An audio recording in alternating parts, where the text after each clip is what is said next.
Quindi iniziamo con due nodi semplicissimi che saranno poi i nodi base che ci serviranno. Ho preso un filo un po' più spesso per semplificare la cosa e un amo grande per semplificare e farvi vedere meglio. Facciamo un'asola. Quest'asola la appoggiamo ad esempio sul nostro amo e iniziamo a girare attorno alla paletta dell'amo. Adesso faccio un paio di giri, possiamo arrivare fino a 6, 7, non superate magari quel numero perché poi inizia a essere difficile. Stringerlo, bagniamo la parte dove abbiamo avvolto, giriamo all'interno e tiriamo.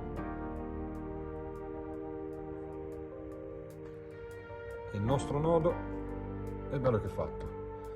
Questo nodo ci servirà appunto per legare gli ami, per legare il madre sulla canna, per legare in tutte quelle situazioni un po' particolari, ed è un ottimo nodo di partenza. Sto parlando di partenza, stiamo pescando con dei bambini, non stiamo facendo nessuna gara internazionale di pesca. Quindi questo è il primo nodo.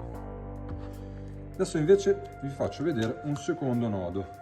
Io questi nodi qua me li ha insegnati mio padre quando avevo 4-5 anni, quindi se un bambino è riuscito a impararli non c'è nessun problema.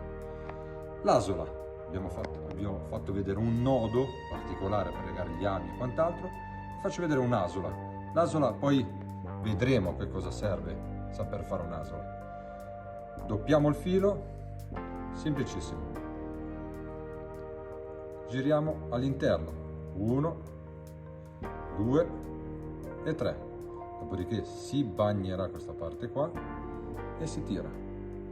Ed ecco qua che abbiamo creato un'asola.